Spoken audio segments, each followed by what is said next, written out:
pues... ¿5 minutos?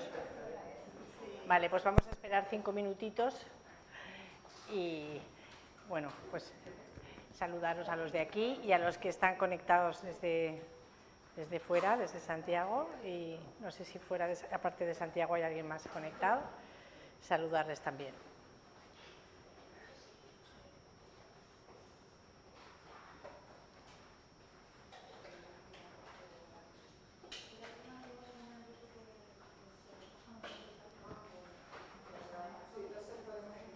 Fenomenal, pues estupendo. Empezamos ya. Bueno, ayer empezamos con el examen visual y estuvimos observando un poco los componentes de esa pintura antigua, ¿no? El soporte, la capa pictórica y esos otros elementos añadidos que comentábamos. Antes de pasar a lo de hoy, dos cosas que habían quedado pendientes de ayer. La pregunta de los enconchados. Son tablas. Son tablas. He estado mirándolo, toda la serie que hay de la conquista de México, todas las que así más importantes conocidas son tablas. Yo creo que siempre son tablas. Me sonaba, pero no tenía así la certeza. Y en el caso, en cambio, de los plumarios, no he encontrado el dato así claro. Lo que sí he encontrado es que para hacerlo, lo que se hace es, se adhieren las plumas a papel. O sea, hay un componente de papel, pero debajo puede haber una tabla y supongo que también puede haber un lienzo. Yo es que plumarios solo he visto uno en natural en mi vida, entonces no es así en la mano, entonces no es así algo que conozca muy bien. Pero yo sospecho que si se trabaja sobre papel, luego ese papel se pueda adherir a cualquier otro soporte, ¿vale? Pero bueno, habrá que buscar más información, que es que tampoco me ha dado tiempo a mirar mucho más que en internet, no he podido buscar bibliografía así a fondo. Bueno, eso por un lado. Luego, habíamos dicho también que os iba a pasar esto, que son las equivalencias de las varas castellanas, ¿vale? Tenemos lo que mide una vara, un pie, un palmo, una sesma, una pulgada, y bueno, pues esto viene bien cuando en los inventarios las medidas vienen en estas medidas para poder pasarlo a centímetros y ver si coincide o no con nuestras medidas. Vale, pues esto es lo que había quedado un poco pendiente de ayer, dudas que quedaron para hoy y en principio creo que con eso ya podemos empezar con lo que toca hoy. Que antes de empezar con la parte de las inscripciones y del examen visual, de todas esas cosas que están escritas en la pintura, vamos a ver muy rápidamente estos métodos científicos para el análisis físico, que ayer hablamos un poco por encima, pero va a ser muy rápido también, para que sepáis que existen. O sea, aparte del examen visual, simplemente con los ojos uno mismo, pues hay una serie de recursos científicos a los que se puede acudir para estudiar una obra, ¿no? Bueno, el carbono 14, que es muy conocido, pero que en el caso de la pintura antigua no nos va a servir para nada, prácticamente, porque el margen de fechas que tiene, esto es bueno para arqueología, pero el margen de fechas es tan amplio que en el caso de la pintura realmente pues no nos ayuda mucho, porque pues a lo mejor si tiene 200 años arriba o abajo, ya nos hemos ido a 2 siglos después, no se utiliza en pintura antigua, ¿vale? Análisis de laboratorio, sí. Análisis de laboratorio se van a hacer tanto análisis de los componentes del soporte como de la capa pictórica. Se retira una pequeña muestra de la tela, generalmente se hace más de los lienzos, nunca he visto que hagan un análisis de otro material, pero de las telas sí, para ver exactamente la composición y con eso poder determinar más o menos dónde se hacía ese tipo de telas y poder ubicarlo y sobre todo, más que nada, para confirmar. No son tanto para un estudio de cero, sino que si uno sospecha que tiene una obra de Velázquez, por ejemplo, pues se hace ese análisis para confirmar que la tela es una de las telas que solía utilizar Velázquez y encaja con todo lo demás, ¿no? Para obras que tienen un precio alto y que realmente tiene interés. Y lo mismo con los pigmentos, se saca una pequeña muestra de una esquinita que, bueno, a veces hay que sacar más de una muestra porque interesa sacar de diferentes pigmentos y ver si coinciden los pigmentos con los de la época y con los que utilizaba ese pintor que estemos sospechando que es la obra. O sea, estos análisis no se hacen nunca previo, se hacen una vez que uno ya ha hecho todo el trabajo y cree que lo que tiene es una obra importante, se hacen. Por ejemplo, nosotros cuando descubrimos esos Goyas que ayer os hablaba, sí se hicieron estos análisis, los hicieron en el mismo Museo del Prado, ese análisis de pequeñas muestras para confirmar la atribución que era, bueno, pues de momento por el aspecto se pensó que era Goya, pero para asegurarse que el pigmento y el lienzo era el que utilizaba Goya, y efectivamente se confirmó que sí. Bueno, lo tenía aquí, análisis de fibras y de pigmentos. Luego, otro de los recursos es la luz ultravioleta. Esto sí es muy fácil utilizarlo en casa, porque las lámparas de luz ultravioleta son relativamente fáciles de comprar en Amazon o en una tienda, no sé en qué tienda la venderán, pero se compran fácilmente y no son caras. Y bueno, pues con la luz ultravioleta lo que hacemos es iluminar el cuadro en una habitación oscura, lo más oscura posible, para que no esté expuesto a luz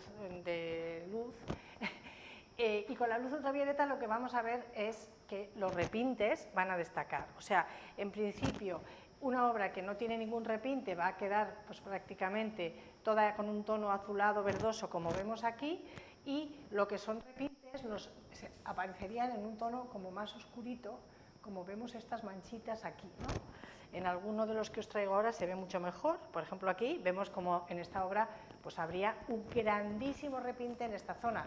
Un repinte de ese tamaño no quiere decir que todo eso esté perdido, porque muchas veces, sobre todo en épocas anteriores, los restauradores empiezan a restaurar y se vienen arriba. Y entonces a lo mejor realmente hay una rotura aquí y hay una falta de pintura aquí, pero para igualar y para que no se note tanto la intervención, siguen, y entonces vamos a encontrar esto aquí, ¿no? Aquí tendríamos otro repinte. Bueno, pues esto es bastante fácil de ver y de entender. Los bordes, como os decía ayer, los bordes son una de las partes que más se daña con la erosión, con el roce del marco. Los bordes de las obras es muy frecuente que vayan a tener estos repintes y que estén reforzados, ¿vale? Aquí volveríamos a tener otro caso muy claro también, muy típico, los fondos. Muchas veces no es un problema de que el fondo haya tenido una falta de pintura o ningún daño especial, sino que muchas veces, como los pintores los artistas utilizan menos pigmento para el fondo, normalmente lo suelen hacer como a veces incluso prácticamente una capa muy fina sobre la preparación y ya. En cuanto se gasta un poco esa pintura empezamos a ver la preparación. Entonces hay restauradores que para que no salga esa preparación repintan todos estos fondos de forma que también las figuras cobran como más relieve, sobresalen más y ese tipo de repintes, como digo, son muy frecuentes y tampoco son graves en el sentido de que muchas veces no responden a una falta real, sino a un desgaste, ¿no? Más bien, y se ha hecho como para embellecer más la obra, para que no se vea tanto ese tono a veces rojizo de la preparación, bueno, que no siempre es grave, ¿no? Con la lámpara ultravioleta hay que tener cuidado con los barnices bloqueantes. Hay un barniz que es el blocking varnish que se puede poner y bloquear lo que vemos con la lámpara ultravioleta. Cuando vemos un barniz que hace este efecto que estamos viendo aquí, como muy reverberado, como con mucha, como que emite mucho destello, va a ser ese barniz. Entonces no nos podemos fiar de lo que vemos porque ese barniz oculta lo que se podría ver con la lámpara ultravioleta, o sea, oculta los repintes, ¿vale? Si nos encontramos con un barniz que tiene este aspecto, no podemos hacer mucho caso a lo que nos muestra la luz ultravioleta, porque aunque parezca que no tiene ningún repinte, puede tener bastantes zonas repintadas. Vale, los repintes, bueno, pues siempre van a dar, quitar valor a una pieza. Por ejemplo, hay muchos museos que no adquieren obras en las que no haya por lo menos un 80% original. O sea que solamente un 20% de repinte es admitido. Si hay más porcentaje de repinte, un museo ya no compra, ¿vale? En general.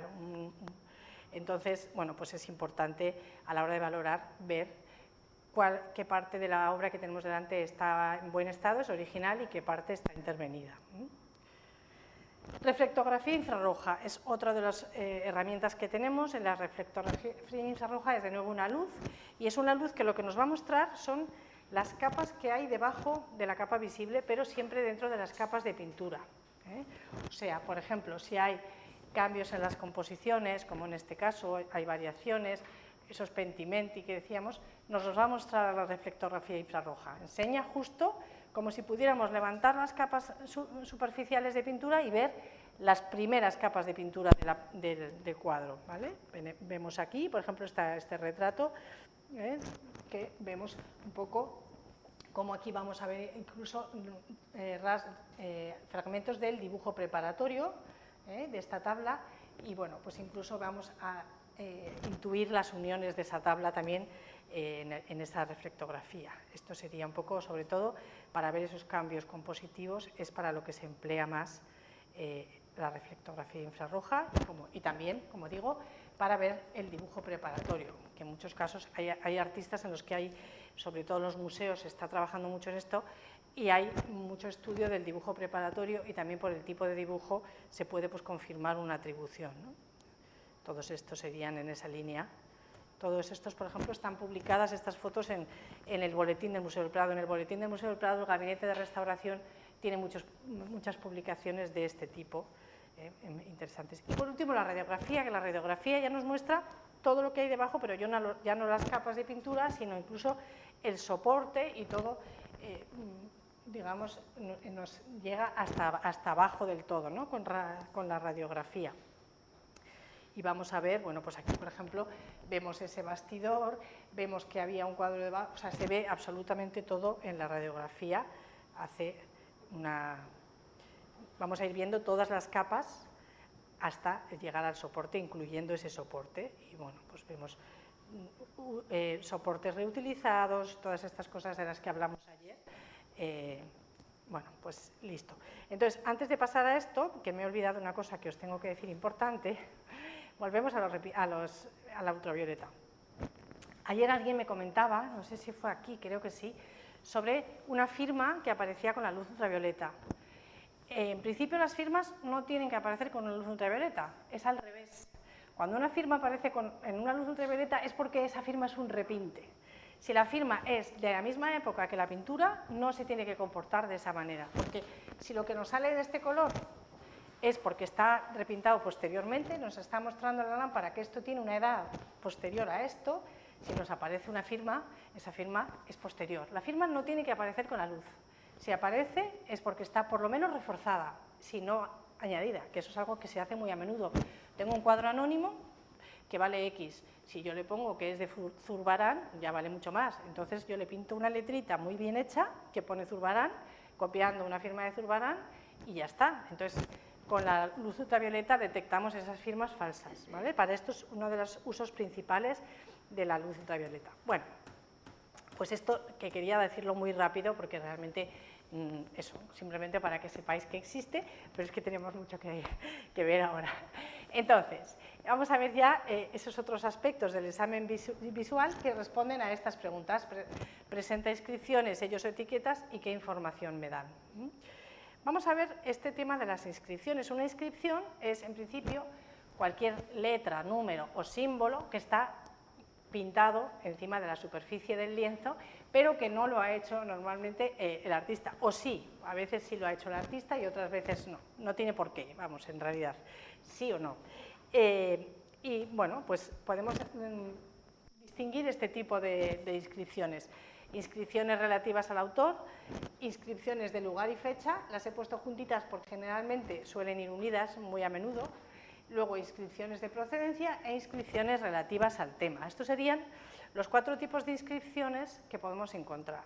Y vamos a empezar por las relativas al autor. Las inscripciones relativas al autor, la más famosa, la más lógica es la firma, ¿no? Que es una inscripción relativa al autor que ha hecho el mismo autor, el propio autor, nos ha dejado su firma para que conste que lo ha hecho él, pero también hay otras inscripciones de autoría que veremos.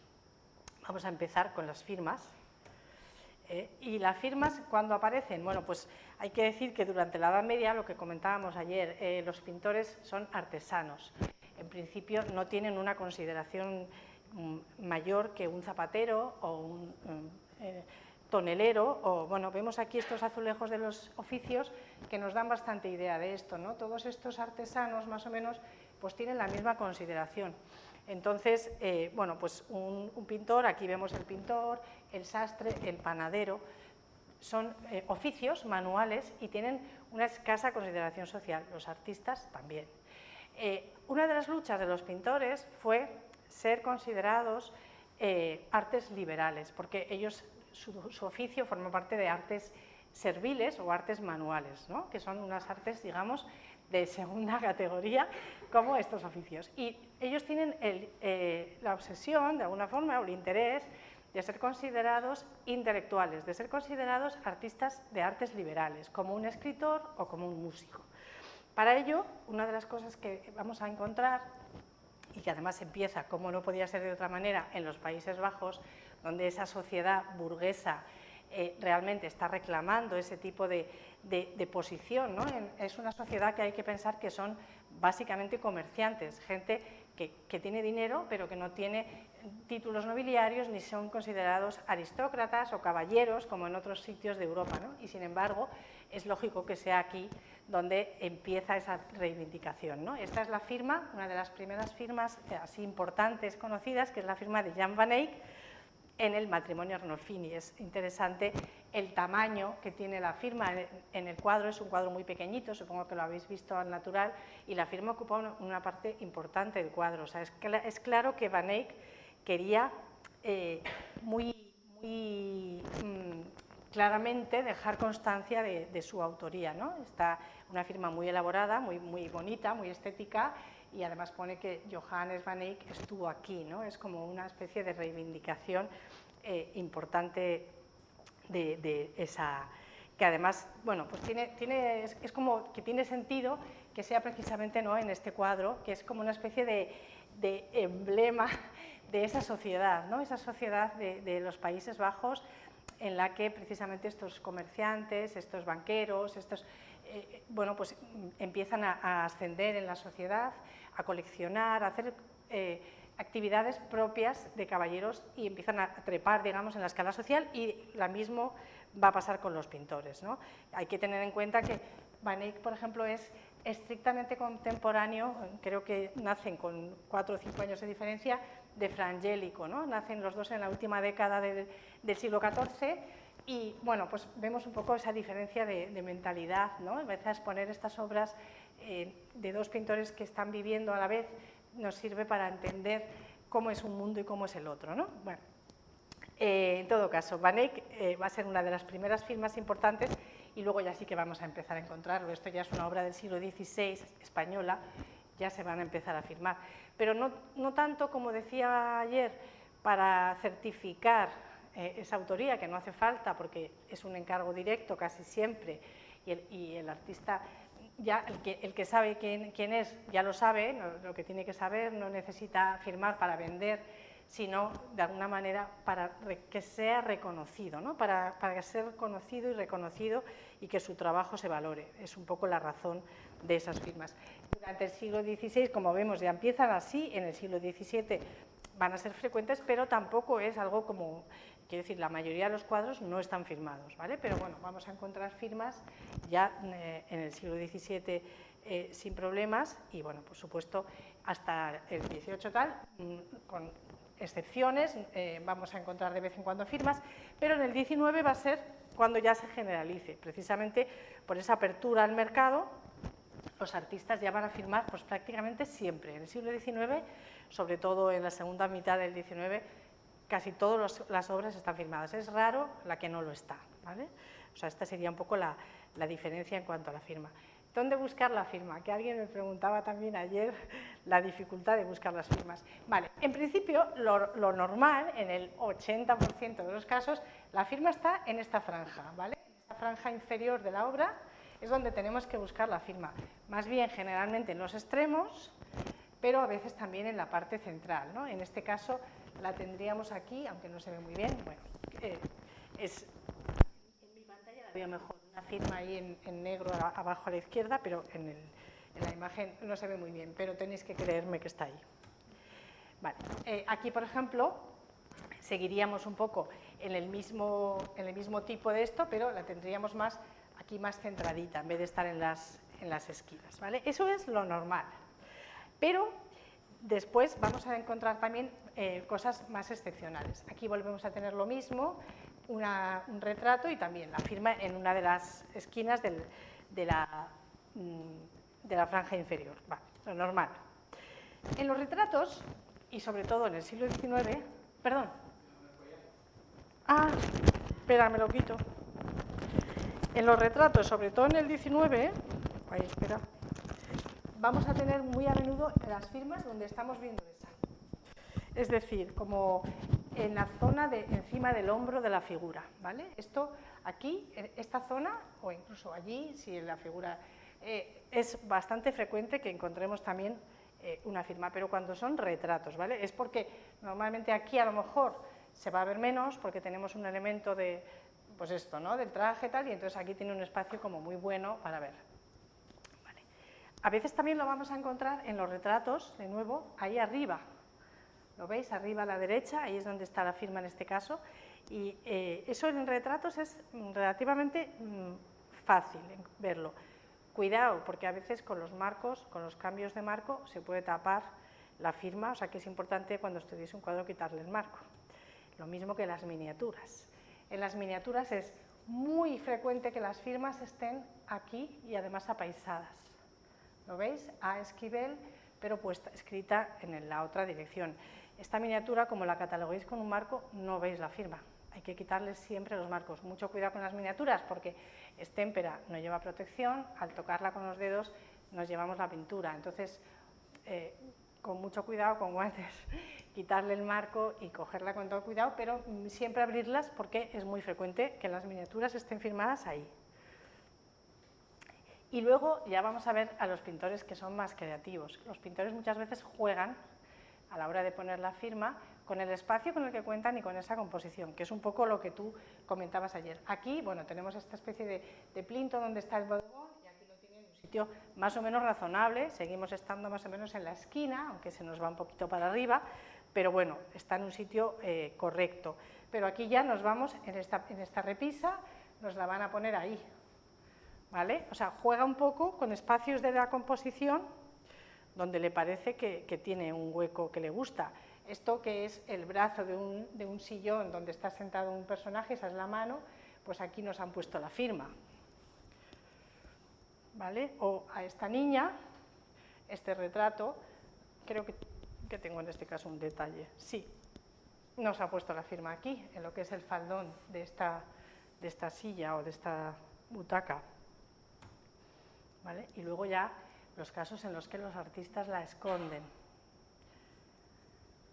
Aquí tendríamos la firma, aquí, con la fecha, ¿vale? Un poco como camuflada, esta especie de imitación de Archimboldo, que es un pintor español del siglo XIX, con la firma ahí, Montano, más o menos camuflada entre la ropa. O aquí, a ver quién encuentra la firma.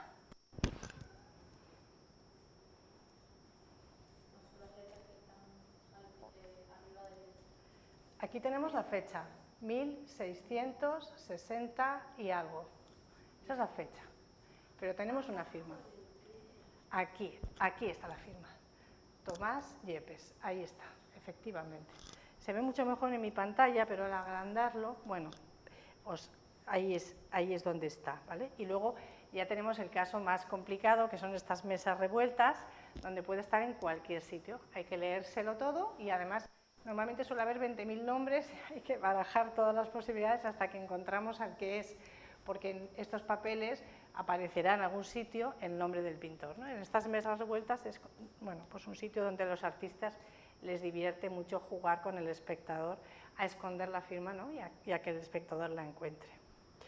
Otra de las fórmulas muy comunes para colocar una firma son estos papelitos, ¿no? estos mensajes, estas cartelas que nos dejan los pintores con diferentes inscripciones, normalmente suele ser la firma, ¿no? Aquí tenemos pues, Juan van der Hamen y con la fecha de 1620 en esa notita que tiene ahí abajo a la derecha, o en este caso Rivera, que además nos ha hecho el juego de colocar esta serpiente que ha mordido el papel y lo ha abierto como en dos, ¿no?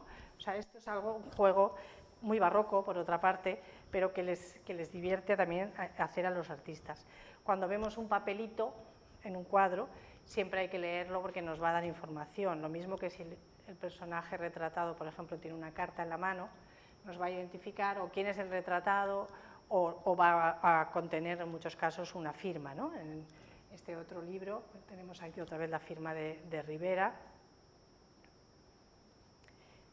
También hay que mirar la parte de atrás. Hay pintores, no es muy normal, pero en algunos casos vamos a encontrar la firma en el dorso de la pintura, tanto si es una tabla como si es un lienzo. Problema, los rentelados. Cuando hay algo un cuadro ha sido rentelado, hay veces que los restauradores nos dejan una ventana para preservar la firma, pero a veces se ha tapado y para eso sí que tendríamos que ver con una radiografía, poder ver si hay una firma debajo, porque si no, no se va a ver. O a veces incluso pues en el marco, ¿no? Tenemos... Bueno, eso en cuanto a los lugares donde buscar la firma. Vamos a ver ahora qué es lo que pone en la firma. En principio vamos a tener una identificación del artista, eso siempre tiene que haber, porque si no, no es una firma, lógicamente, y luego vamos a encontrar estos otros elementos. Una fórmula, que puede ser hizo, pintó, etcétera, inscripciones de lugar y fecha, a veces, y información adicional, a veces.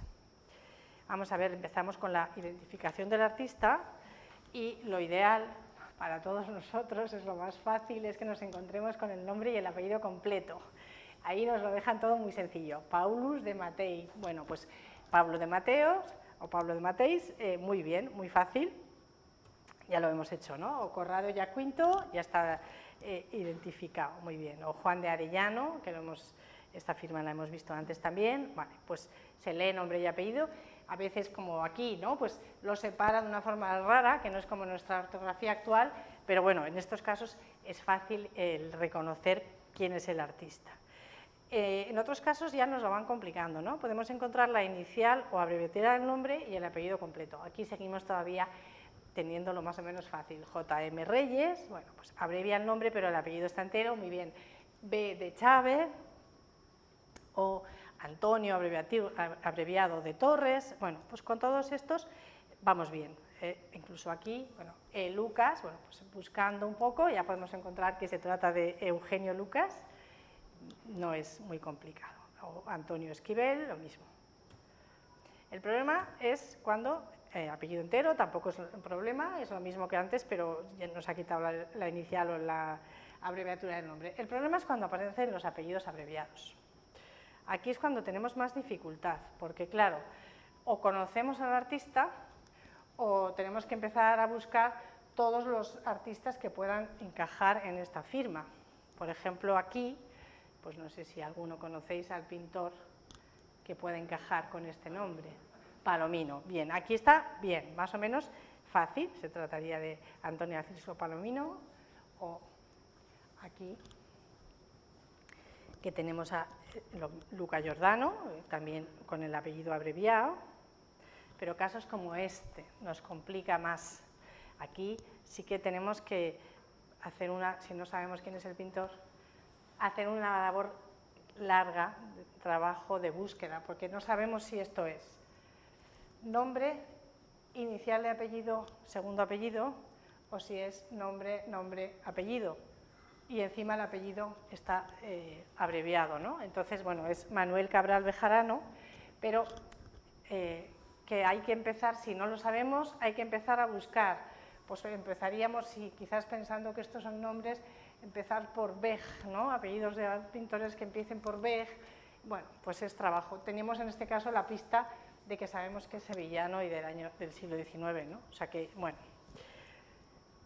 Iniciales con solo las iniciales, como aquí, Luis Meléndez, por ejemplo, firma muchísimo con iniciales, el bodegonista, o Leonardo Alenza, tenemos otras iniciales, o de nuevo Luca Giordano, firmando con iniciales y con esa F, de esa fórmula que acompaña, que luego vamos a ver, ya en el caso más complejo, los monogramas o símbolos. Hay artistas que firman con un monograma. Para esto os he pasado bibliografía que os darán, esto de los monogramas no lo he metido, pero os lo voy a mandar y lo incorporas, ¿vale? Bueno, pues aquí por ejemplo tenemos la firma de Andrea Vaccaro, con ese monograma de una A y una V enlazadas, Durero, Alberto Durero, o este símbolo que es la forma de firmar de Bruegel el Viejo. Hay firmas de este tipo que yo nunca he podido identificar. Yo tuve esta obra, todavía no sé de quién es, hace muchos años. Algún día a lo mejor voy a una exposición y veo un cuadro que tiene la misma firma y que lleva una cartela y averiguo de quién es. No lo sé todavía de quién es este anagrama, ¿vale? Esas cosas, yo tengo una carpeta de imposibles donde iba metiendo todo aquello que no he conseguido descifrar, porque algún día aparecerá, y algunos han aparecido, ¿eh? Vale, fórmulas de autoría. Ya decíamos que lo primero es la identificación del pintor. Hemos visto que se puede identificar de una forma más fácil para nosotros o complicándonoslo más. Y ahora vemos la fórmula que acompaña esa fórmula de autoría, que normalmente van a ser hizo o pintó Fecit, Faciebat y con todo tipo de abreviaturas, y pintó Pinsit lo mismo, ¿no? Todas esas fórmulas las podemos encontrar con bastante frecuencia. Aquí tenemos pues uno muy fácil, José Carnero, Fecit. Bueno, Josep, eso también la escritura, la forma de escribir los nombres cambia, porque el mismo artista puede poner José de Rivera o Josep de Rivera o Giuseppe Rivera, eso lo van a cambiar como les dé la gana constantemente, ¿no? Vale, aquí tenemos uno que es Alejandro Duarte, pero nos interesa el FAT, de Faciebat, esa abreviatura de Faciebat, o Antonio de Santander, Mefecit, esto es como si el propio cuadro estuviera hablando, ¿no? Mefecit, en primera persona. Tomás Yepes, F solo, todas esas fórmulas que son las que podemos encontrar, o Poza lo pintó, tenemos esta otra fórmula, Jacobus Pinsit, y luego el año y tal, bueno, y también incluso ya más en el siglo XIX esta fórmula de por, ¿no? Por Juan, de tal, eso no es muy frecuente en el siglo XVII y XVIII, pero en el XIX sí podemos encontrar. Bueno, pues básicamente eso, abreviaturas de hizo o me hizo y pintó o me pintó, Pinsit, Faciebat, Fecit, bueno, todo eso. Luego vamos a ver esas inscripciones de lugar y fecha que muy frecuentemente acompañan a esa firma, ¿no? Vamos a encontrar, pues aquí una firma perfecta, ¿no? Nombre, apellido, ciudad y fecha, aquí lo tenemos todo, nos da muchísima información. Aquí tenemos de nuevo Luca Giordano con el Fecit y el año, en este caso solamente la fecha, o Tomás Yepes, Mefecit, aquí volvemos a las abreviaturas, en este caso la abreviatura no es del nombre, sino de la ciudad, ¿no? Mefecit, bueno, pues si buscamos quién es Yepes, pues está claro, es Valencia, es un pintor valenciano, y con el año después. De nuevo, inscripciones pueden estar por delante, pero también por detrás, ¿vale? Estas inscripciones son hechas por el artista, o sea, tanto la firma como estas otras inscripciones de lugar y fecha que normalmente van a ir juntas con la firma, ¿vale? Aquí tenemos de nuevo otro, que es J. Gutiérrez de la Vega, Madrid, y aquí incluso 23 de abril de 1852, con la fecha completa. Dime. ¿Hay alguna manera, algún truco, lo que sea, para distinguir cuando es una inicial de la F de Fecit? No, no. Es todo prueba, prueba, prueba. A ver, cuando está al final, normalmente es Fecit, normalmente. Es muy raro que un artista ponga una F sola ahí como al final del apellido, pero prueba, error, es todo, o sea, esto es ver. Claro, ¿qué pasa? Que cuantos más nombres de artistas conoces, cuantas más firmas conoces, a ver, este curso es solamente para lanzaros ahí ideas y que vosotros los tengáis en la cabeza. Luego, lo más importante es ver, o sea, ver museos, ver exposiciones, ver libros, y cuando veáis cosas que, anda, mira esta firma, anotarlo. Yo ahora con el móvil es muy cómodo, yo me lo apunto en el móvil, esta mañana estaba en el museo y ya llevo notas, te lo apuntas y luego ya lo vuelcas donde tú tengas todo eso, ¿no? Pero ver, al final, porque te diría, sí, hay una forma, no, no hay. Y además, luego, generalmente es así, pero luego llega la excepción, ¿sabes? Siempre llega la excepción, que es como, para fastidiar lo que has dicho en clase, llega la excepción y dices, no, pues esto no es así, ¿sabes? Entonces, bueno. Eso es latín, ¿no? ¿Perdón? ¿Es latín? Sí, sí, pero no, es muy frecuente que lo pongan, tanto me pintó, hemos visto, como pinsit o fecit, que lo ponen en latín. Es muy frecuente el latín, ahora hablaremos también del idioma de las inscripciones, que te estás adelantando, muy frecuente el latín en pintura, sobre todo hasta el siglo XVIII, muy frecuente. En el siglo XIX ya no tanto, pero hasta el XVIII sí. Es en la lengua culta y los pintores pues también lo utilizan. Bueno, hemos dicho ciudad y fecha y luego otras veces vamos a encontrar otra información adicional, como esta. Por ejemplo, Pedro Coto es el nombre y apellido mallorquín y luego la F, Fecit, ¿vale? Esa F va a ser, ahí sí está claro, ¿no? Bueno, pues nos dice cuál es el origen del artista. Esto lo hacen mucho. Giuseppe de Rivera, español, no quiere decir que lo haya pintado en España, está hablando de su, o sea, así como las otras eran, uy, de ciudad y fecha, esta está como muy oscurita ahí. Bueno, así como las otras eran de ciudad y fecha donde se ha hecho, en este caso habla del artista, es información adicional del español y aquí también un año, Fecit 1636. Este otro, Lucas Jordan, bueno, Jordanus, etat sua 55. Esto nos habla de la edad que tenía el artista cuando realizó la obra. Esto es también bastante, aparece con cierta frecuencia. Y esta foto voy a aprovecharla para contaros una cosa que ayer hablamos de la capa pictórica y os dije, no vamos a hablar ni de la preparación ni de los barnices, porque, bueno, porque no es tan importante. Vamos a centrarnos en la parte de los pigmentos, que es lo que nos importa más. Pero esto sí es importante en los barnices, ¿vale? ¿Qué es lo que hay aquí? ¿Qué vemos aquí? Esa mancha. Es un barniz.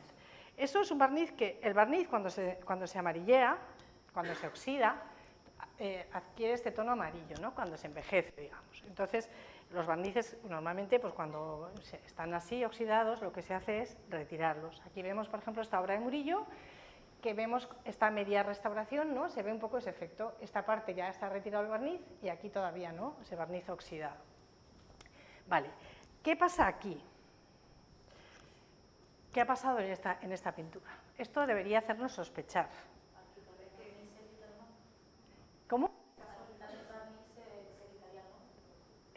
¿Por qué no han quitado el barniz entero? Porque lo normal es que cuando uno limpia sí que quite todo el barniz. Porque esa inscripción está encima del barniz. Por eso no la han quitado. Con lo cual, si una inscripción está encima del barniz, nos tiene que hacer sospechar de que hay algo raro en ella. Es que hay que tener mucho cuidado porque no os podéis imaginar la cantidad de manipulaciones que hay en los cuadros, de firmas que no son. Yo hoy en el museo he visto una que, vamos, juraría que no es suya, por ejemplo. Juraría que no es la... que no tiene por qué ser falsa, porque puede ser que esté reforzada, ¿vale? A veces hay restauradores que, como la firma no se ve muy bien, insisten encima, ¿vale?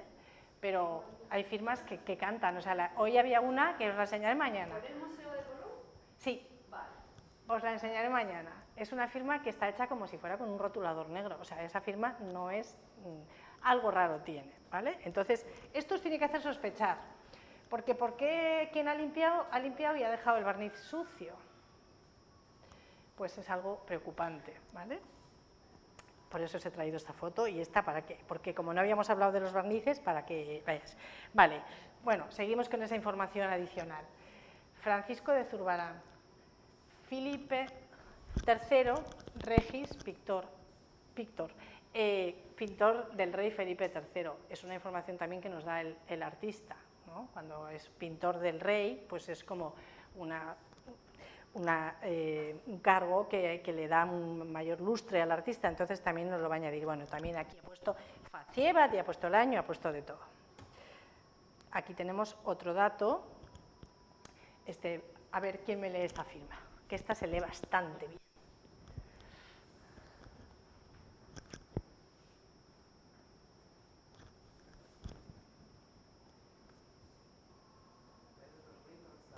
Muy bien. ¿Y luego qué más tenemos abajo?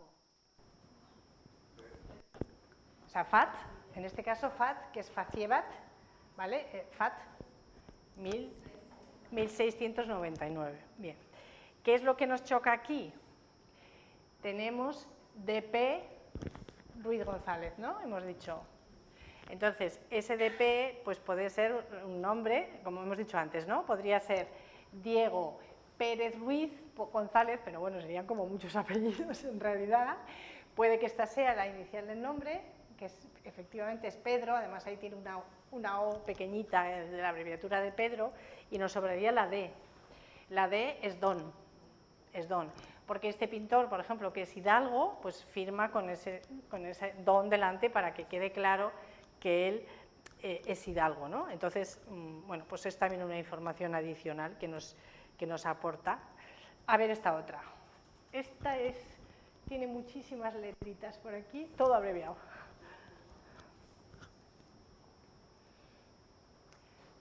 Bueno, yo si no lo leéis bien, porque como se ve mejor en mi pantalla que en la vuestra, os voy a contar que tenemos, primero, una M, una L y una Z. Luego tenemos una P y una R, y una R y una S, o sea, las últimas letras van chiquitito arriba, es ML grande, Z arriba, P grande, R arriba, R grande, S arriba, F grande, T arriba, A grande O arriba, D, E encadenadas, esta es otra de las cosas que podemos encontrar, las letras metidas una dentro de otra para complicárnoslo más, y 1717, el 1717 está muy clarito. Entonces, ¿qué tenemos aquí? ¿Agosto de 1717? ¿Perdón? No, año. Esta abreviatura de AO, o sea, podría ser agosto, pero normalmente es año, es como abrevian año generalmente, o sea que habría que pensar más bien en año. Además, lo de poner el mes, os he puesto antes una de uno que ha puesto hasta el día, pero no es lo normal es que pongan solamente el año, ¿vale? Entonces yo aquí, aunque por supuesto todo es lo que yo creo que quiere decir, porque no hay quien lo demuestre, tendría que venir aquí el pintor, que aún no os voy a decir quién es, y decírnoslo, pero yo en principio lo interpretaría como año, ¿vale? De aquí para acá estamos, año de 1717, nos queda todo eso de ahí.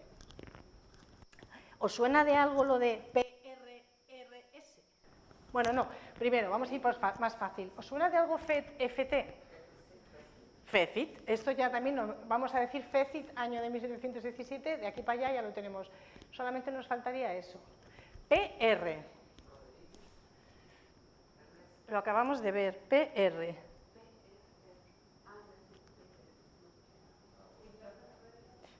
Pictor Regis. ¿Vale?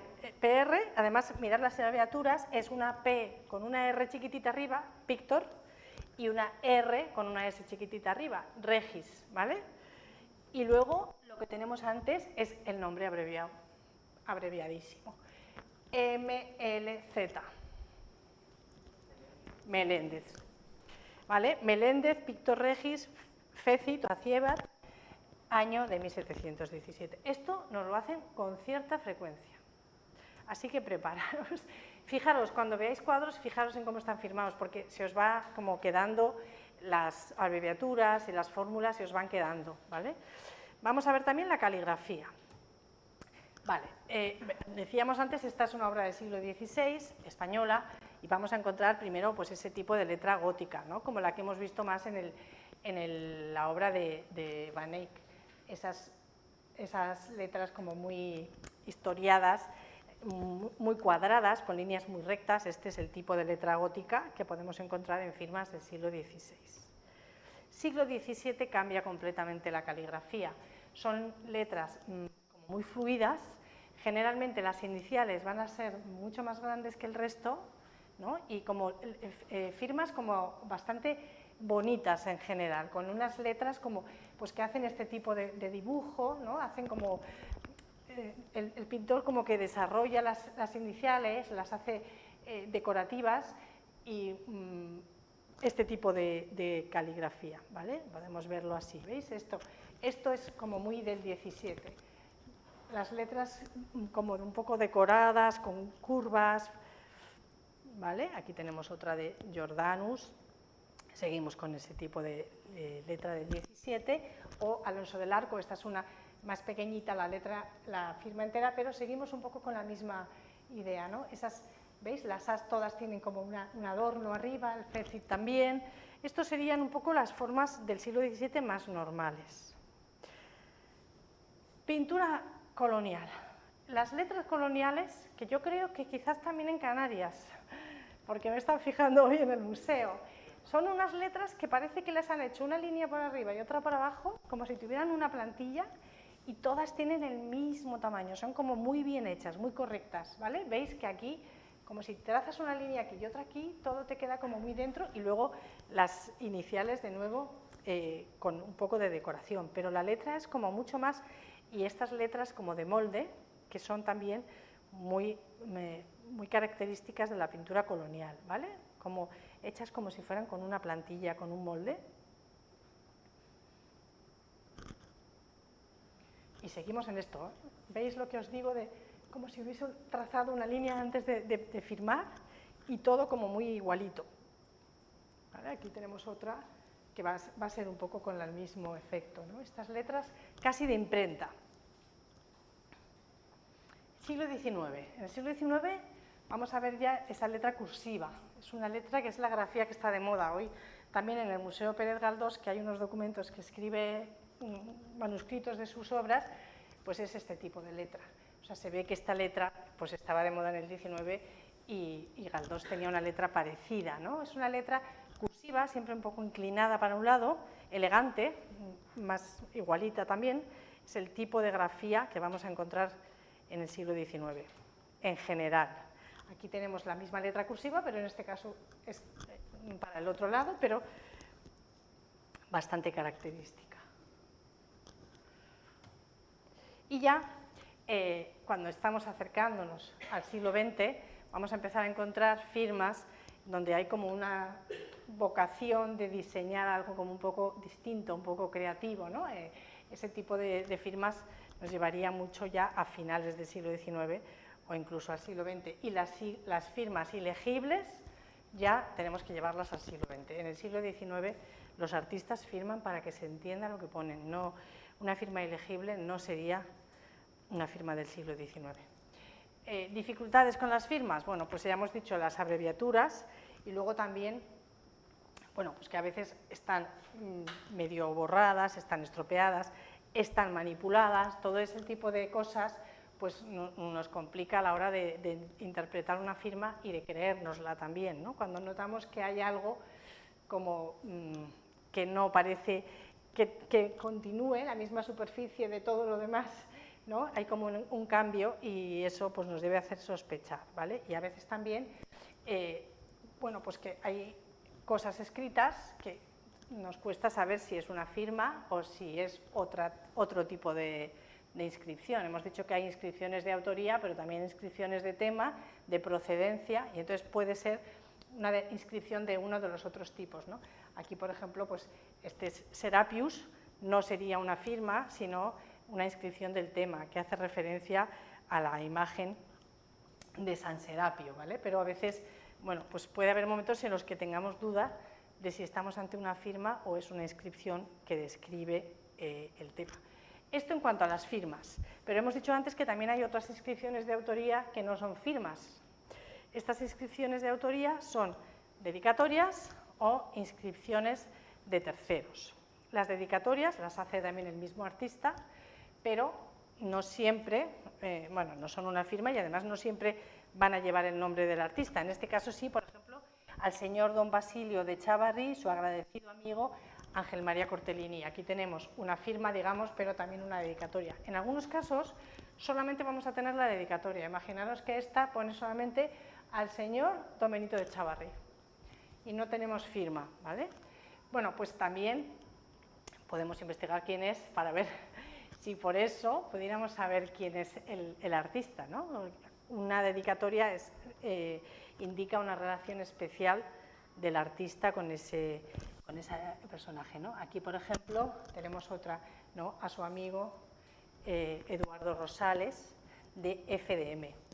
Aquí la firma la tenemos solamente con iniciales, pero sabiendo que es amigo de Rosales, pues también podríamos acercarnos más. Es Federico de Madrazo, en este caso. ¿Y eso le da más o menos valor a la obra, el hecho de que tenga una dedicatoria? Siempre le daría un poco más, sí, porque bueno, pues ya no solamente es la obra en sí, sino algo como un poco especial que esa persona ha hecho y ha regalado a un amigo suyo. Entonces siempre le da un añadido. No es que sea una cosa muy importante, pero sí, un poquito siempre le da. También depende de quién sea al que se lo dediquen. ¿Vale? Y luego ya las inscripciones de autoría hechas por otra persona, como por ejemplo esta. Dentro ya, para terminar con las inscripciones que tienen que ver con el autor, inscripciones como esta, original, esta está por detrás de una obra de don José Domínguez Becker, último que pintó por su prematura muerte acaecida en Sevilla tal día. Entonces, estas son inscripciones que en principio, bueno, pues podemos o no creernos, pero aquí en este caso, por ejemplo, sí que tenemos la grafía completamente de la época, todo bien, y tiene sentido. O sea, si un pintor se ha muerto dejando una obra sin firmar, pues a lo mejor un hijo o alguien cercano escribe esto por detrás. Esto también es relativamente frecuente, inscripciones de otro explicando algo que tiene que ver con la obra. Vale, entonces, bueno, con eso terminaríamos un poco las inscripciones de autoría y las inscripciones de lugar y fecha, que las hemos puesto un poco juntas, y pasaríamos ya a las inscripciones de procedencia. Una inscripción de procedencia no la pone el artista, así como las anteriores, salvo las últimas que hemos hablado, que son inscripciones de autoría puestas por terceros, todo lo demás lo escribe el artista. En este caso no. En este caso son inscripciones que van a poner los propietarios de las obras, los propietarios que puede ser en su momento o puede ser siglos después de realizada la obra, el que la tiene pone una inscripción. Ayer veíamos MDR, ¿no? Esa inscripción, esa marca de colección del Marqués de la Remisa y ese número de inventario. Inscripciones de procedencia pueden ser de tres tipos: nombres, el nombre de coleccionista; marcas de colección, que es una marca específica que utiliza ese coleccionista; o números de inventario. Estos son los tres tipos de inscripciones de procedencia. Nombres. Vale, pues nombres puede ser, como en este caso, este coleccionista, Marín, que escribe, vamos, de hecho escribe Doctor Marín en las obras de su colección, ¿vale? Dificultad, pues si no sabemos que es un coleccionista, podemos pensar perfectamente que es una firma y volvernos locos buscando qué pintor que se apellida Marín pues pinta tan parecido a Orrente, ¿no? Porque, claro, sabemos más o menos el estilo, decimos, uy, pues parece un Orrente, pero si está firmado Marín, a ver quién será, un seguidor de Orrente, alguien de su círculo. No, es Orrente y de Marín es el coleccionista que le ha plantado una firma que no se ha cortado ni un pelo en el tamaño, ¿vale? Eso sería, bueno, pues inscripciones de colección. Aquí tenemos otra, Pineda, que también es una inscripción de colección. Luego tenemos de nombre del coleccionista. Luego tenemos las marcas de colección. Marcas de colección que pueden ser símbolos, dibujos, de todo tipo. Esta, por ejemplo, es la marca de colección de Felipe V. Cuando Felipe V se casa con Isabel de Farnesio, pues se encuentran con que tienen una colección importantísima, cada uno de ellos, y deciden marcarlas para separarlas, porque, bueno, aquí casados sí, pero cada uno sus cosas. Entonces, Felipe V le va a poner esta marca con esta aspa de San Andrés y Isabel de Farnesio le va a poner esta flor de lis a su colección. Si pasáis por el Museo del Prado, fijaros qué cantidad de cuadros tienen una u otra que proceden de la colección de uno y otro. También relacionados con el Museo del Prado, esto hay un artículo en el boletín oficial, en el boletín del Museo del Prado, que os he puesto en la bibliografía, que explica todas estas marcas del Prado, ¿vale?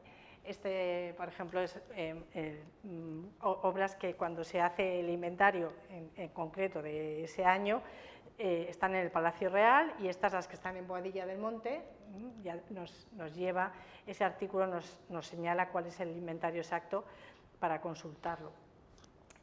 La marca personal de Sebastián Gabriel de Borbón, una S y una G con una corona. Y la marca de Isabel II, esta Y, como con un subrayadito, y luego el número de la pieza. ¿Vale? Luego, también un poco relacionadas con las colecciones del Museo del Prado, esta marca en azul, con una T y un número, que son la marca del Museo de la Trinidad.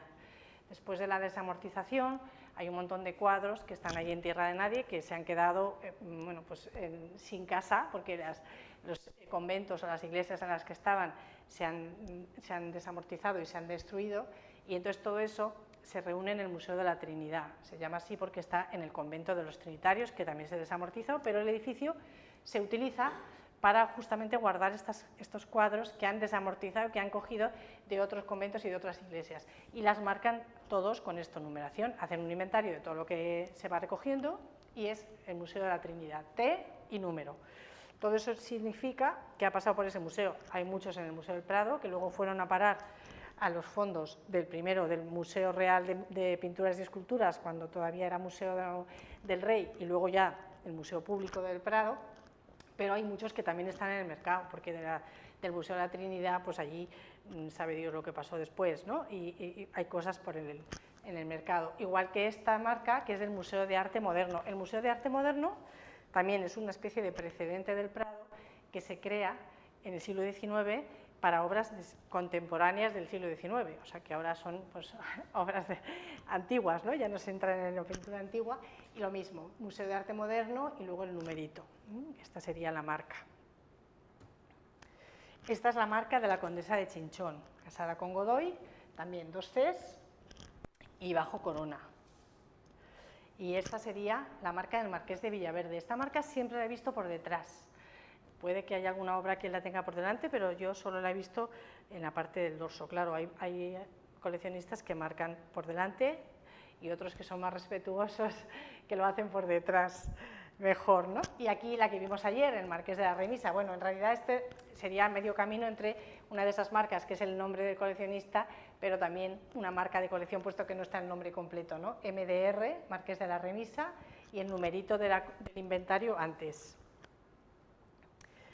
Esta sí que es marca de colección del Marqués de Altamira, con esas 2 cruces y el número del inventario en medio. Altamira, Altamira. Y luego hay muchas por identificar. Yo solo os pongo algunas, para que como os digo, de mi carpeta por encontrar, hay algunas que son como muy fáciles, hay que poder localizar esto con tantas pistas, con tanta letra. Este es una marca de colección que aparece bastantes veces y además con obras de primerísima calidad, o sea que tenía que ser una importante colección, pero ni yo, ni Christie's, ni Sotheby's, porque han sacado cuadros de esta colección y tampoco han sido capaces de saber de quién es.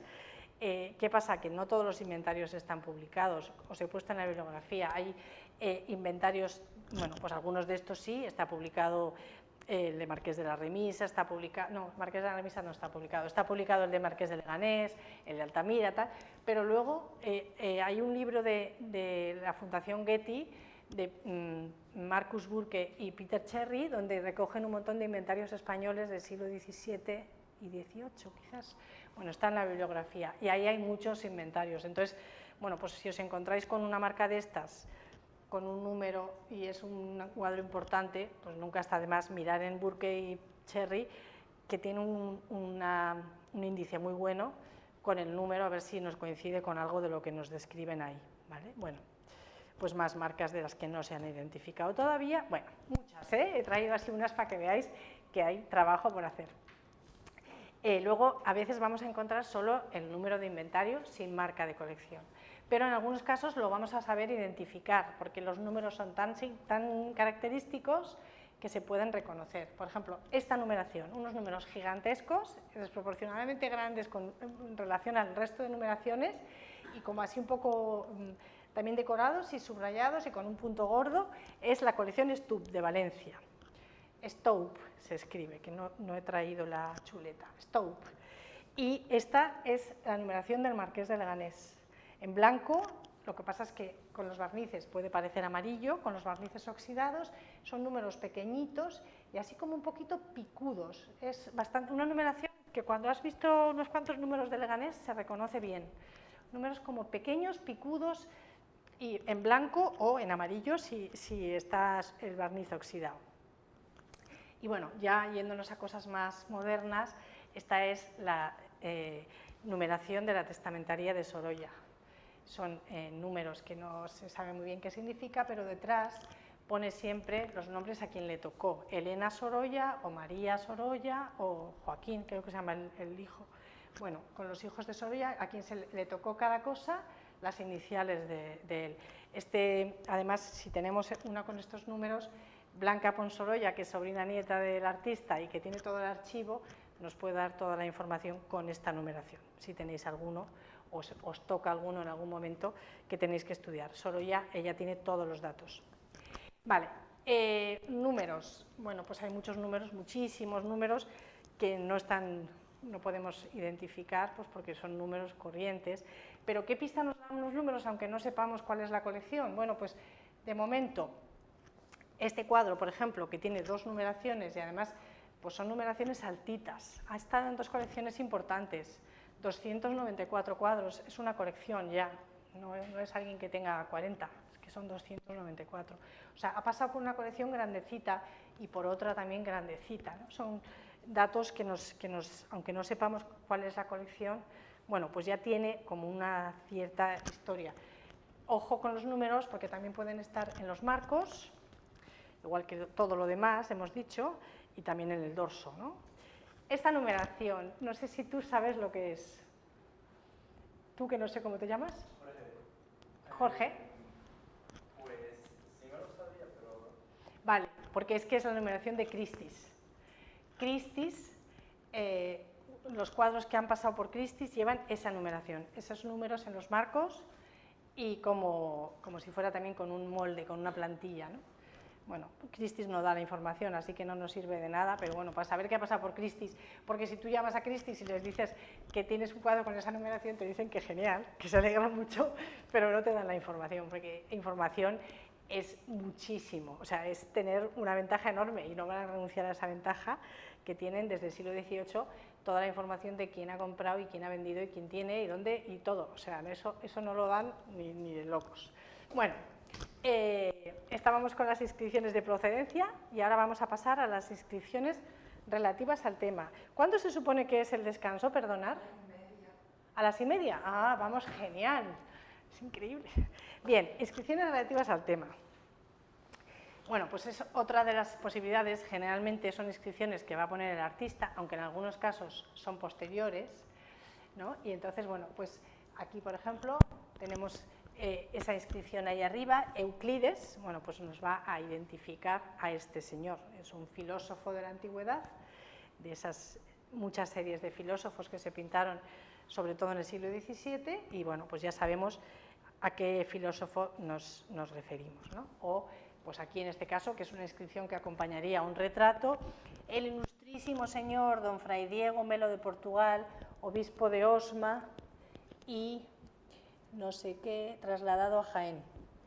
Bueno, pues también, aquí ya sabemos quién es el retratado y además un poquito de su biografía, como para empezar a buscar y a informarnos de quién es este señor, de qué importancia puede tener, a quién le puede interesar comprar su cuadro, sabiendo pues, que este señor fue el que fundó no sé qué o el que hizo tal. Eso es importante porque vamos a tener un destinatario, ¿dónde vamos a poder colocar esta obra, ¿no? Si fue un señor que fundó pues, una academia de música en Coimbra, pues que de repente en la Academia de Música de Coimbra les puede interesar su retrato. Entonces hay que investigar a los retratados quiénes son. Inscripciones como esta, ¿no? Esta inscripción nos da mucha información. Batalla de Betonto. Bueno, habrá que buscar cuál es esa batalla, cuándo tuvo lugar, qué pasó, pero es que además tenemos número 1, que eso significa que forma parte de una serie. ¿Vale? La serie es lo que os decía, es muy importante saber que algo forma parte de una serie, porque si algo forma parte de una serie, primero, el resto de las obras de la serie nos pueden dar más información si no sabemos quién es el autor, pero encontramos otra de la misma serie que sí está catalogada porque el dueño tenía más información porque es de su familia, pues ya vamos a saber quién es el autor. Pero es que además es un posible comprador.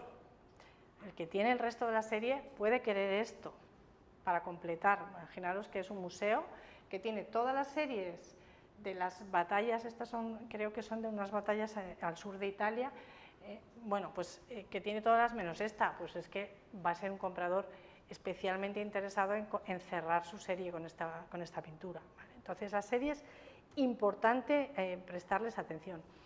Inscripciones relativas al tema, en ocasiones van a ser inscripciones que nos van a dar la pista de que se trata de esa pintura científica de la que hablábamos ayer, ¿no? Aquí, por ejemplo, esto es típico, pasa en este tipo de cuadros, también puede pasar en vistas, inscripciones con letritas, ¿no? Dice A, no sé qué, B, tal, y aquí tenemos las letras identificando, es como, ¿ves? En la A es una yapanga de Quito, con el traje que usa esta clase de mujeres que tratan de agradar. Bueno, pues ya es como una cosa informativa, ¿no? A veces son vistas y entonces pone A, ayuntamiento, B, el hospital, C, el hospicio, ¿no? Bueno, pues también son obras que tienen esa función documental que hablábamos que la pintura tiene, bueno, antes de la aparición de la fotografía, era una de las funciones importantísimas de la pintura, ¿no? Bueno, pues aquí tenemos esta serie de Vicente Albián del Museo de América,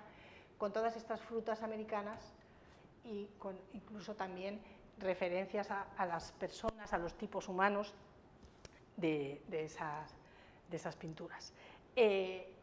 Otro tipo de inscripción, que antes veíamos, inscripción aetatis sua para los artistas, pero también la podemos tener para los retratados. Aquí, por ejemplo, no nos habla de cuál es la edad a la que la pinta el artista, nos habla de la edad de la persona que está retratada, ¿no? Si fuera el artista, normalmente iría acompañado, como en el otro caso, pues ponía Luca Giordano, me fecit, aetatis sua, tal, ¿no? En este caso es claramente la edad de este señor. Otra de las cosas que podemos encontrar en las inscripciones relativas al tema son citas. Bueno, en el caso de las citas, lo primero que tenemos que hacer es buscar de dónde es esa cita, ¿no? Nos va a dar información sobre el tema y sobre la fuente escrita del tema, importante. Aquí, pues, por ejemplo, estas muchas veces van a ir en latín, es una cita de la Metamorfosis de Ovidio y entonces nos explica exactamente qué es lo que está pasando aquí, ¿no? O aquí, por ejemplo, tenemos esta otra cita que dice una serie de cosas, omnia, tal, y abajo del todo pone PSA 114. PSA 114. ¿Qué es PSA 114? Salmo 114, exactamente. Nos está refiriendo cuál es la fuente escrita en la que se está inspirando o que está tratando de plasmar esta obra, ¿no? Esas menciones. Aquí tenemos directamente solo la fuente, sin la cita. En el otro caso había cita y fuente, aquí solo la fuente. ¿Qué pone ahí? Génesis, exactamente, 26, 20, capítulo 26, versículo 20. Vamos a ese capítulo y ese versículo y nos explicará pues, que a José le tiran al pozo sus hermanos, bueno, qué es lo que está pasando aquí, ¿vale? Pero, bueno, pues está bien cuando nos dan la fuente y nos lo podemos identificar rápidamente. Otra de las cosas que podemos encontrar en las inscripciones son palabras. Las palabras que están diciendo los personajes que aparecen retratados o que aparecen representados, ¿vale? Bueno, aquí tenemos unas inscripciones, que no son las que estoy hablando ahora, que estas también habrá que leerlas y investigar lo que pone, pero me estoy refiriendo a esas otras de arriba, que ahí tengo una foto donde se ve un poco mejor. Importante, lo que dice él viene en esta dirección, ¿vale? Et totius trinitatis nobili, ta. Esto significa, esta frase que viene en esta dirección, significa que la dice este señor. La que dice la Virgen, que es la otra figura, va a aparecer al revés. Está escrita aquí, perdón, aquí. No sé qué, ¿vale? O sea, cada uno, para que sepamos quién la dice, el pintor se molesta en escribirla desde la boca hacia allá, de manera que sabemos cuál de las dos está diciendo uno y cuál está diciendo otro, y eso nos sirve también para identificar la escena, ¿no? Aquí nos pasa lo mismo. Esta es una frase que dice este señor, que ahora lo tenemos cabeza abajo, y es Ave María, ¿vale? Por ejemplo, pues claro, cuando son frases, tiene generalmente bastante interés descriptivo. En este caso, por ejemplo, este señor que dice Ave María, que veis, como os decía, lo dice, está del revés, porque está escrito de izquierda a derecha conforme sale de su boca, ¿no? Este señor, que es Simón de Rojas, es un trinitario, que en su hagiografía explican que fueron sus primeras palabras, ¿no? Lo primero que dijo cuando empezó a hablar fue Ave María y luego fundó la congregación de la Ave María. Entonces, pues lógicamente esas palabras nos van a ayudar a identificar a este señor. Normalmente no hay nada gratis en los cuadros, o sea, nada es porque sí, casi todo tiene una razón, una explicación. ¿Vale? Igual que esto, aquí tenemos lo mismo, el mismo caso, unas palabras que salen de la boca de Cristo hacia abajo y que aquí las estamos poniendo del derecho para que las podáis ver bien, ¿no? En el sentido de la lectura de su boca hacia allá. Entonces, ¿qué pone aquí?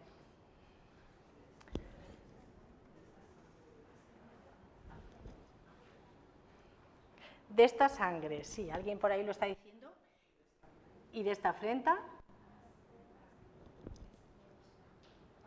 has de dar estrecha cuenta, ¿vale? Este tipo de inscripciones, que son como versitos, como coplitas, son típicas del barroco. Esto, cuando encontremos este tipo de inscripción, tenemos que pensar en que es una pintura barroca. Es exactamente la cultura barroca, en la forma de pensar del barroco, tiene mucho que ver con esto, ¿no? Y vamos a encontrar muchas de este tipo. Son cosas, pequeñas frasecitas que riman y que tienen pues como esa especie de carácter, como un poco como si fueran un versito de una poesía, ¿no? De esta sangre y de esta frente has de dar estrecha cuenta. Ese tipo de inscripciones. Aquí tendríamos otro ejemplo de este mismo estilo, también un cuadro claramente barroco, típicamente barroco en todo, y aquí también tenemos unas inscripciones que, a ver quién me las lee por ahí.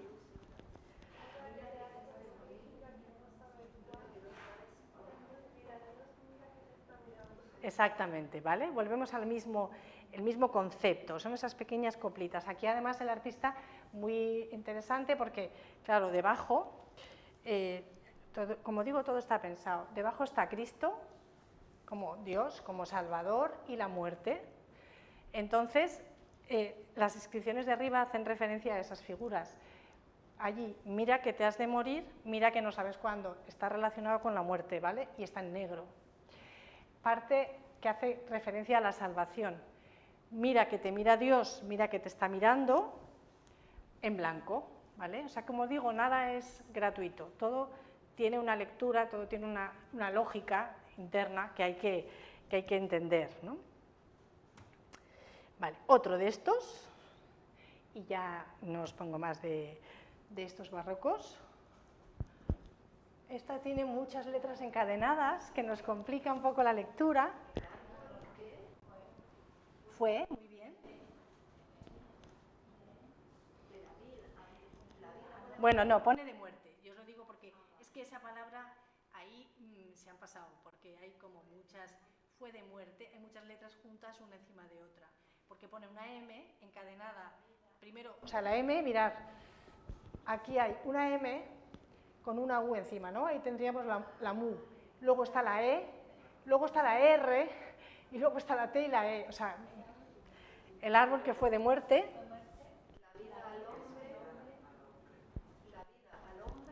Q-U-I-T-O. Quitó.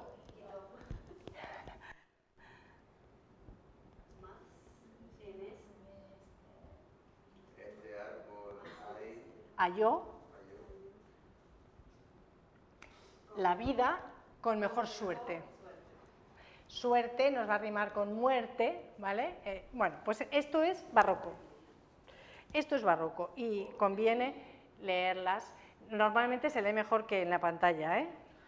Es que, claro, yo aquí lo veo mejor, pero ahí se agranda y no se ve muy bien. Bueno, otro tipo de inscripciones que nos van a dar claves es lo que nos define los exvotos.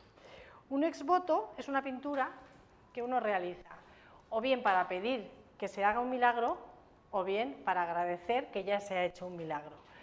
un esvoto puede ser de los dos tipos, ¿no? O sea, yo voy a hacer un viaje o me pasa algo muy grave y entonces encargo un esvoto como una especie de plegaria para pedir porque me salga bien eso, y cuando me ha salido bien también puedo encargar una pintura para agradecerlo. Cualquiera de los dos es un esvoto. Aquí tendríamos un esvoto del primer tipo. Aquí vemos un montón de santos, que todos ellos están identificados: San Ignacio de Loyola, aquí tenemos a San Anastasio, mártir, Santa Araco, bueno, una serie de santos con sus inscripciones, cada uno, San Ramón Nonato arriba, luego Nuestra Señora de Altagracia en el medio, todos identificados, pero lo que nos interesa más es lo que nos va a definir que es un esvoto, es esta inscripción. Oh Dulcísima Virgen María de Altagracia, por la que hizo el Altísimo del género humano, escogiéndote para madre del divino Verbo, del que pariste sin dolor, quedando siempre virgen. Te suplico, aquí viene, me alcances de su majestad buen alumbramiento y felicidad en mi parto, para que por tu intercesión y la de mis abogados, y aquí vienen todos los santos que ha pintado, San Ramón, San Luis, San Ignacio, San Anastasio, Santa Aranco, Santa Luzgarda, salga con bien y te goce en la gloria. Amén. Esto es un esvoto de los de antes, estoy pidiendo el milagro. Y luego tendríamos esvotos de después. Aquí tenemos a la señora Ana María Murillo, que se encomendó a la Santísima Virgen de Guadalupe por 5 tumores en los senos, sin poder dar alimentación a su niña, y la llevaron con especialistas de alimentaciones a la niña, Irene Rodríguez, de 4 meses. Y doy las más infinitas gracias publicadas y pago este retablo por nuestra salud. ¡Viva México! ¿Vale? Esto sería un esvoto, y además lo pone aquí, es un milagro, porque por si no lo sabíamos todavía bien, se ha curado. ¿Vale? Entonces, esas inscripciones, claro, nos van a dar... Los esvotos, hay también mucho coleccionista para esvotos. Bueno, ya os contaré luego en el recreo, os cuento una historia con un esvoto que me pasó que fue muy divertida.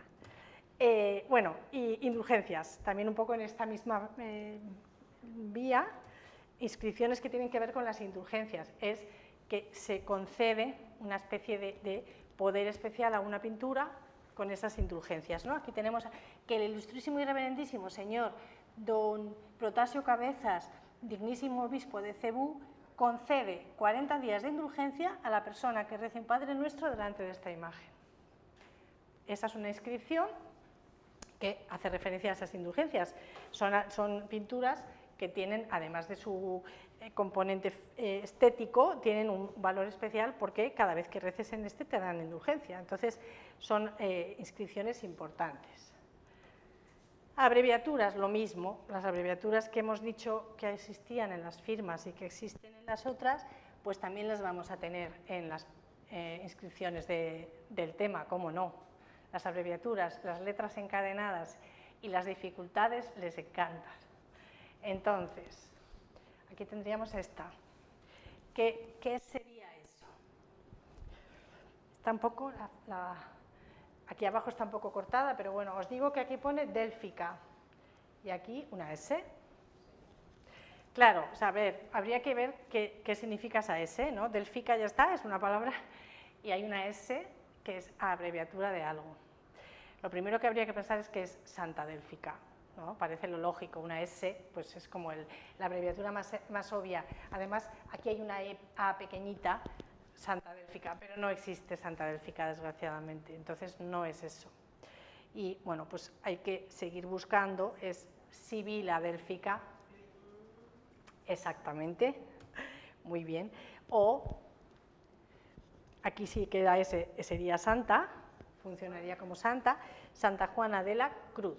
En este caso no es una abreviatura, sino un símbolo. Magno, San Basilio Magno.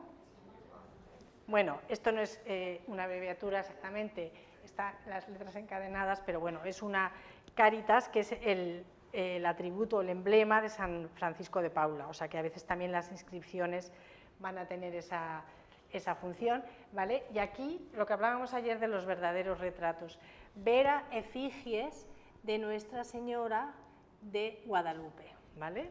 Es la Guadalupe castellana, no la Guadalupe mexicana, que como sabéis hay una Guadalupe en Extremadura. vera efigie. Esto es lo que hablábamos ayer de los verdaderos retratos. Están pintadas tal cual están en la capilla donde se le venera. Vale, más abreviaturas.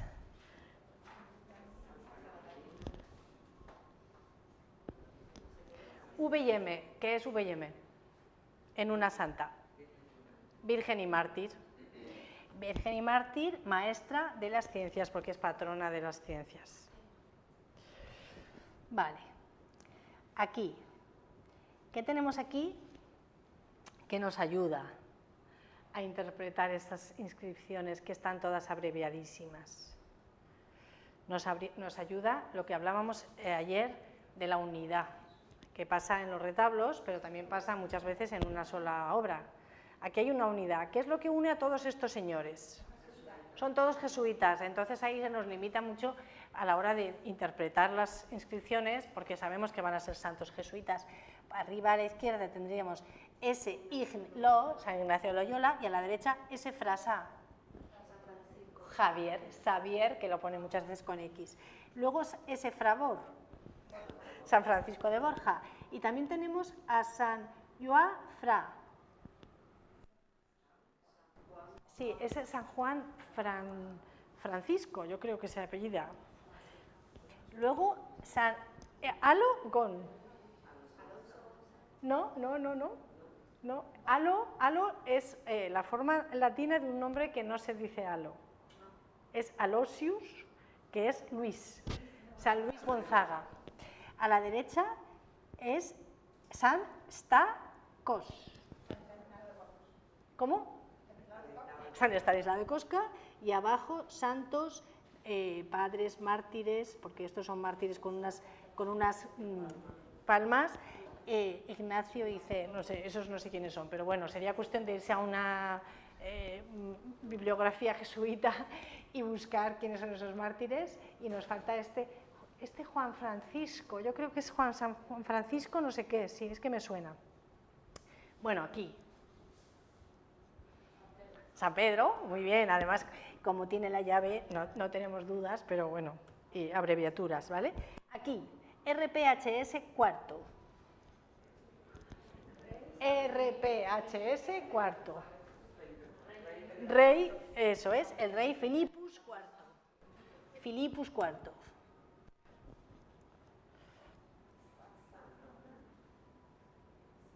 MBVM.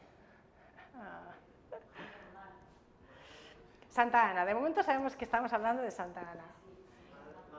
Madre, Beata, eso es, madre de la Beata Virgen María.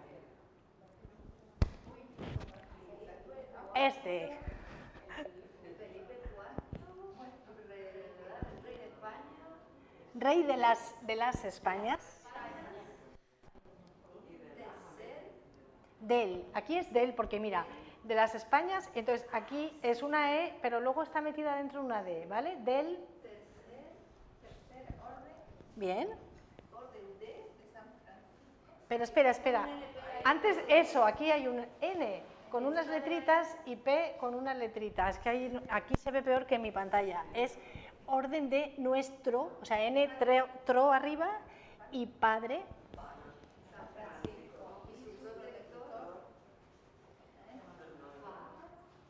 Falleció a 17 de tal, ¿no? Una fecha. Entonces, ¿qué tenemos aquí? Tenemos un retrato funerario de Felipe IV vestido con el hábito de la Orden Tercera de San Francisco. O sea que este cuadro, pues probablemente lo ha encargado alguien con motivo de la muerte del rey, pero relacionado con esa orden. Y se resalta esa, bueno, no su parte como rey, sino su lado de pertenecer a la Orden Tercera, ¿no? Inscripciones que vamos a encontrar en dibujos. Mucho cuidado con las firmas de los dibujos, porque en los dibujos la gente escribe sin ton ni son. Hay atribuciones que directamente los coleccionistas las escriben a tinta y se quedan tan anchos. O sea que con los dibujos hay que tener mucha cautela. Bueno, aquí pone Sebastián Muñoz, es una firma siempre entre comillas, pero luego aquí tenemos otra inscripción. SR. Uy, perdón, ese no. 6R. 6R. Bueno, esto es, os lo voy adelantando porque si no se nos echa el tiempo encima, son 6 reales, es una tasación. Los dibujos normalmente, como no se consideraba una cosa así muy valiosa, se tasan muchas veces en el propio dibujo. Cuando hay una testamentaría, ponen un inventario tal, pero en el dibujo directamente le ponen el precio, ¿vale? Y los liquidan. 6R, 6 reales, ¿vale? Ahí, mira, si tenía una foto de detalle. Bueno, más inscripciones de los dibujos. Tenemos aquí esta, pero si es que no se ve nada bien. Bueno, os lo voy a leer yo. Dice, Mariano Salvador de Maella, año tal. Se fue a Roma. Espera, no, qué tontería. Es que tenía una foto mejor. Digo, ¿por qué tengo esto que se ve tan mal? Vale, Mariano Salvador de Maella, año 1759. Se fue a Roma por su aplicación. Se le asiste con 4 reales diarios. Y arriba pone rapto de las Sabinas. Bueno, el rapto está tapado por esa etiqueta con el número 330 y está en el Campidoglio de Pedro da Cortona. Vale, ¿qué significa esto? Esta inscripción. ¿Qué información nos da? Os lo vuelvo a decir. Mariano Salvador de Maella, año 1759, se fue a Roma por su aplicación. Se le asiste con 4 reales diarios. Es una beca de la academia, exactamente. En las academias hay concursos, hay pruebas que se les hacen a los alumnos, una serie de exámenes de repente y de pensado y tal, y entonces cuando sacan los primeros puestos los becan para ir primero a Roma y luego a París. En esta época todavía Roma, y esto es que se le becó, ¿vale? Esto nos indica que es un dibujo y además, bueno, en este caso tiene el sello de la Real Academia de San Fernando, pero nos indica que es una cosa que tiene que ver con las academias. Aquí, premio, exactamente, segundo premio de tercera clase, año 1753, lo mismo, una inscripción relacionada con la academia. Además, esto sí que se puede consultar en la Academia de San Fernando y además hay un libro que está publicado con los concursos de la academia donde se puede mirar. Si tenemos un dibujo que tenga este tipo de inscripción, puedes buscar, aquí es Mariano Sánchez, pero puedes buscar más información sobre ese premio, quiénes concursaron, cuál era el tema, todo, vamos. Idioma. El latín es uno de los idiomas fundamentales que vamos a encontrar en las inscripciones. Los pintores, como digo, hasta el siglo XVIII lo usan con muchísima frecuencia, ¿no? Aquí tenemos, por ejemplo, este San Palladius Episcopus Embrunensis, muy frecuente, ¿no? Luego vamos a encontrar que muchas veces la inscripción va a estar en la lengua de origen de la obra, o sea, si es una obra francesa va a estar en francés, si es una obra alemana va a estar en alemán. Aquí tenemos pues esta inscripción, ¿no? Paint par Lyotard Age de tal, bueno, pues es una obra francesa y está escrita en francés. O aquí también lo mismo, ¿no? Una inscripción en francés de una obra que en principio, salvo que haya tal, pues lo que debemos pensar es que el idioma de las inscripciones es el idioma de origen de donde se ha realizado la obra, salvo cuando veáis algo como esto. Hay una serie de obras, por ejemplo, estos son cristales pintados que se hacen en Alemania, traen a España y los traen con la cartela vacía. Y la inscripción se pone aquí, se pone en destino. Eran cristales que se hacían series de muchos para vender, y entonces esto es ya de finales del 18 y se pone, se deja el hueco. Entonces aquí tenemos a Charlotte delante del monumento de Werther, pero no quiere decir que la obra sea española, quiere decir que se tituló en España. Cuando veamos que tiene esta zona como de reserva para la inscripción, es muy frecuente que se trate de estas obras que venían sin titular y se titulaban aquí. La utilidad de las inscripciones, muchísima. Vamos a hacer 2 pequeños casos prácticos antes de... No, un caso práctico y luego ya continuaremos. Tenemos este dibujo con esa inscripción que dice el amor puesto en razón. Y aquí está la catalogación de una sala de subastas, hace años ya, eran pesetas. El amor puesto en razón, aguada y tinta con toques de acuarela, azul sobre papel jurado, las medidas. Muy interesante proyecto de decoración para una arquitectura de carácter religioso. Vale. ¿Qué es lo que haríais con este dibujo si lo tienes que catalogar?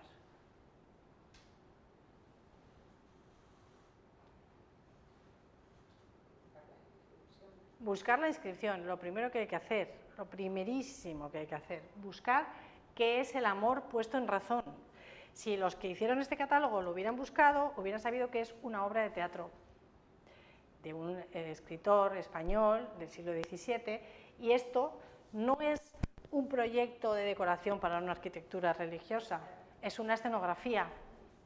Por lo tanto, nos tendremos que buscar quiénes son los pintores del siglo del barroco que se dedican a hacer escenografías. Por ejemplo, Sebastián Herrera Barnuevo es un candidato para este dibujo.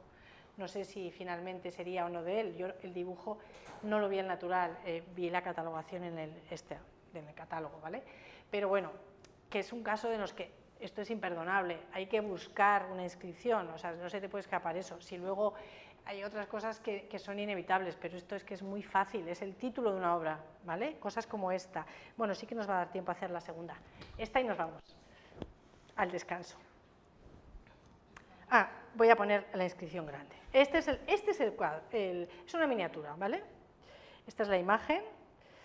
Me gustaría que me digáis todo lo que se puede sacar de aquí, aunque los retratos todavía no los hemos visto, los veremos luego, pero bueno, lo que se os ocurra, y ahí tenemos la inscripción.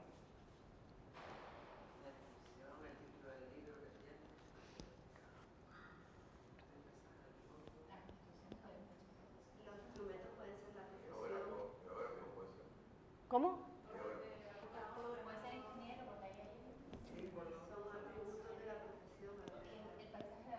Bueno, tenemos un señor sentado con un paisaje en una ventana. Ese paisaje de atrás se puede identificar. Si sabemos lo que es, tenemos ya un paso adelantado. Vale, si sabemos lo que es. Luego, está sentado en una silla, lleva un traje de una época y unos muebles de una época que nos llevan a pensar que es una cosa de principios del siglo XIX, que además nos encaja con la inscripción que dice: hijos míos, la Constitución de 1812, restablecida en 1820, sea el compás y la escuadra que mida y ajuste vuestras acciones. Eso es lo que dice.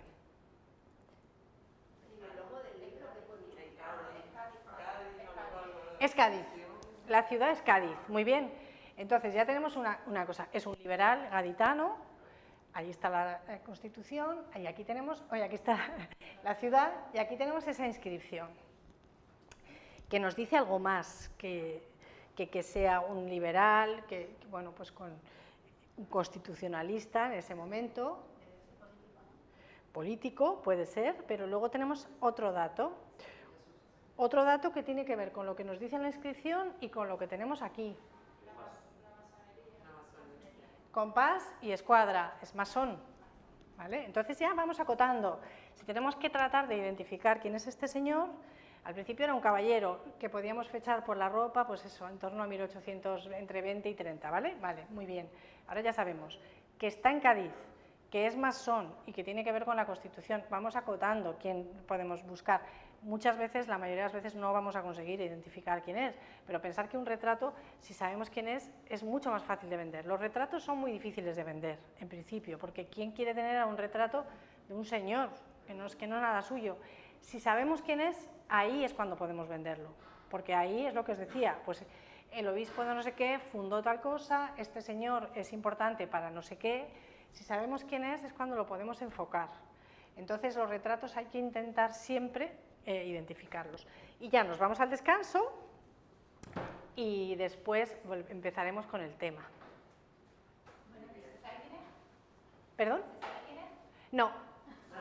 Es que tampoco lo he catalogado yo, ¿eh? O sea, son de esas cosas que nunca me he parado a buscarlo. Lo podría haber intentado, pero la verdad es que yo tengo un montón de pendientes en la vida que luego no me da tiempo.